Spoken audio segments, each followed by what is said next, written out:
Have you ever seen ginger turn completely pitch black? Every single piece of fresh golden ginger is meticulously washed by hand. After a thorough scrub, the roots are laid out on bamboo trays under the open sky to absorb the natural sunlight.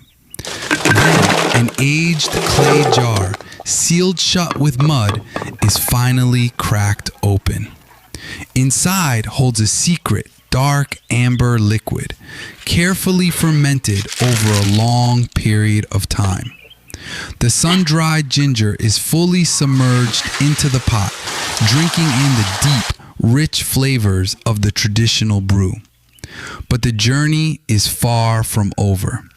The real magic begins over the roaring fires of the brick stoves. The soaked roots are placed into large wooden barrels to be heavily steamed. And here is the craziest part about this traditional method. This isn't just done one time. The ginger is steamed and then it is immediately sun-dried over and over and over again. Day after day, as the sun rises and sets over the misty mountains, the endless cycle continues. Soak, steam, dry, repeat. With every single cycle, the ginger shrinks, condenses, and completely transforms its structure. The color dramatically shifts from a pale yellow to a deep, rich brown, and finally to a beautiful, mesmerizing coal black. This isn't just a simple ingredient anymore. It is a true masterpiece of time, dedication, and extreme patience. The newly crafted black ginger is carefully selected. Seeing all of this effort, would you want to try it? Did you know that these vibrant spring magnolias aren't just for looking at? First, we carefully harvest the freshest purple magnolia blossoms right off the branch. But we aren't stopping there. Look closely at the damp ground. This dark, wild plant is a hidden culinary treasure just waiting to be picked. Right nearby, we gather fresh, fragrant wild chives to bring the perfect aromatic punch to our meal.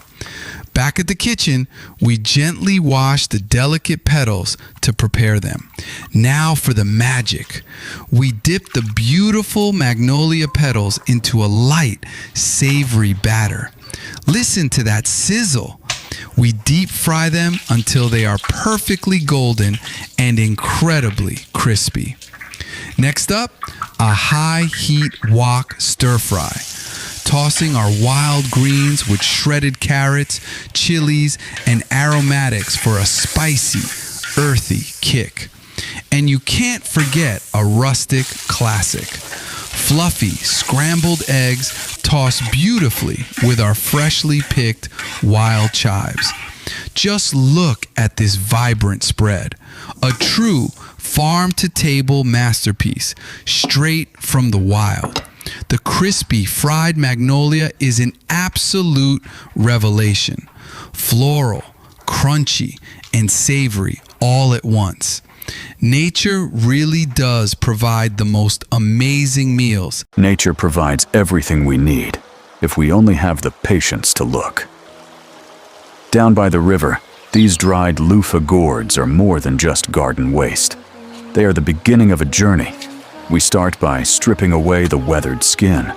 Beneath the rough exterior lies a hidden architecture, a complex web of fibers, strong yet incredibly light. A quick soak, a bit of sun, and they're ready to turn a sponge into a soul. You need a little persuasion. We flatten the fibers with a mallet, breaking them down until they're workable. It's a rhythmic labor, turning a hollow tube into a sturdy sheet of earth-grown fabric. Using a pattern passed down through generations, we cut the foundation. One layer isn't enough. We stack them, stitching through the mesh to create a cushion that breathes.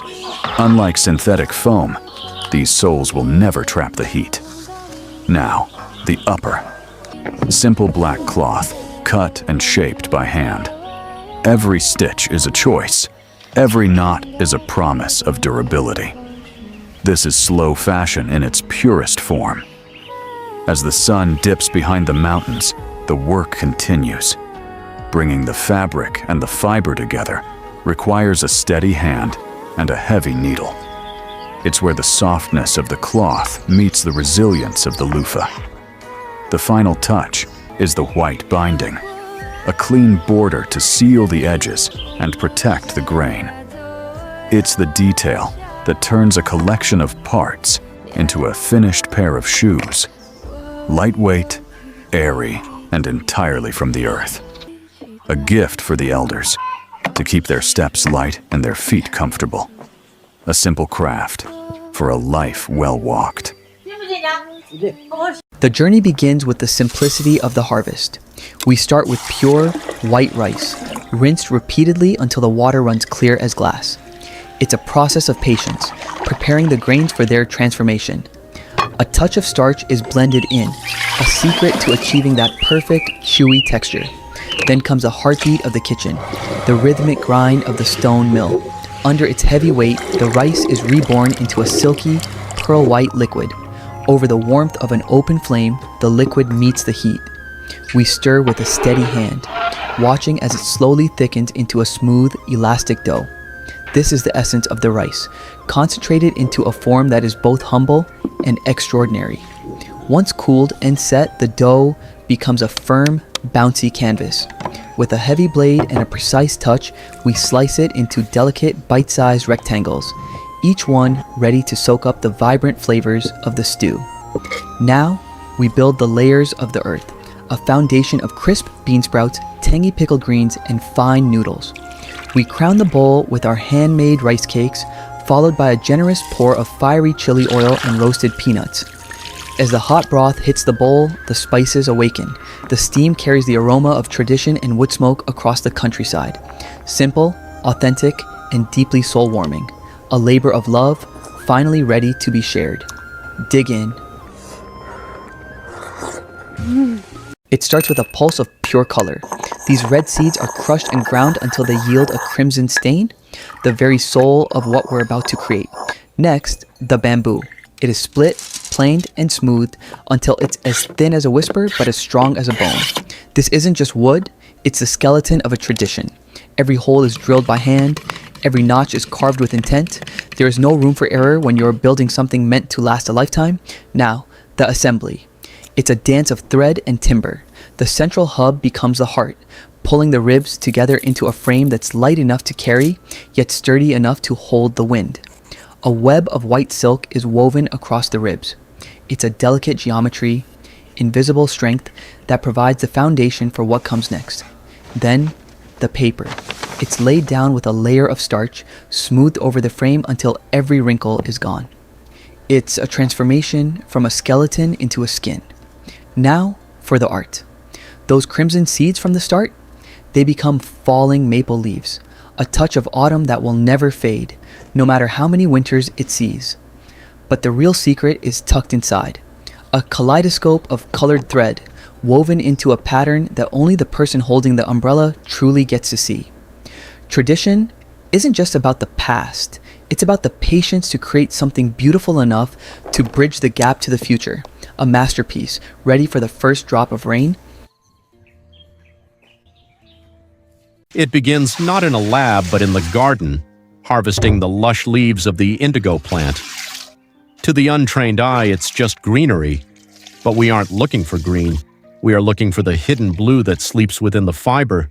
We bathe them, soak them, and wait for the water to claim their spirit. This is where the alchemy happens. We extract the emerald essence, then wake it up with lime and a rhythmic beating of the water. As air meets the liquid, a transformation occurs. A deep celestial indigo foam rises to the surface. But a pigment without a binder is like a body without a soul. To give the indigo life, we turn to the forest.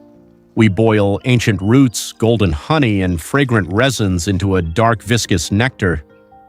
This is a secret recipe handed down through generations, designed to ensure that when the color touches the skin, it clings as smoothly as silk and lasts until the moon replaces the sun.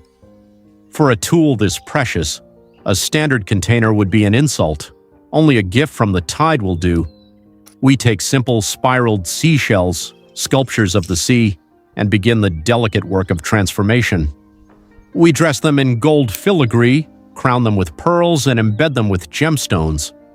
We are turning a simple cosmetic tool into a treasure that feels significant in the hand. Now, the true test of patience.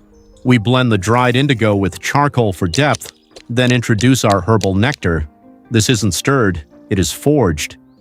We hammer the paste repeatedly, again and again, until every air bubble is banished.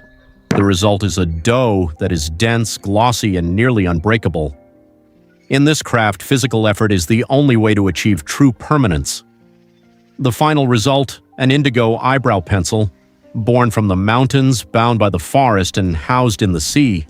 It is more than makeup, it is a piece of the world worn on the face. Have you ever wondered how real traditional tofu is actually made? It starts right here, in nature. Fresh, golden soybeans, washed by hand in a crystal-clear mountain stream. There is something completely magical about doing things the old-fashioned way. Just pure water, nature, and time. Next, these beans meet the ancient stone mill. Watch as she grinds them down, spoonful by spoonful, transforming the hard beans into a thick, creamy soy mash. A true labor of love passed down through generations. Check out this brilliant traditional setup. The mash is scooped into a massive cloth hammock to strain. By twisting and squeezing the fabric, she separates the smooth soy milk from the pulp. It takes serious strength, but the result is absolute liquid gold. Over to the wood-fired stove. The fresh milk is poured into a giant iron wok. The fire crackles, bringing the liquid to a rolling boil. See that thin layer forming? That is tofu skin, a real delicacy. Here is where the magic happens. She carefully mixes in a natural coagulant. Almost instantly, the liquid curdles, forming beautiful, fluffy white clouds of fresh soy cheese. Time to shape it. The hot curds are ladled directly into a handcrafted wooden box. She folds the cloth over, places the heavy wooden lid on top, and lets it naturally press out the remaining water. And now, the grand reveal. A perfectly firm, flawless block of fresh, handcrafted tofu. One slice reveals how incredibly dense and smooth it is. The first bite, pure, comforting, and absolutely worth the work. Nothing beats the taste of homemade tradition shared with family.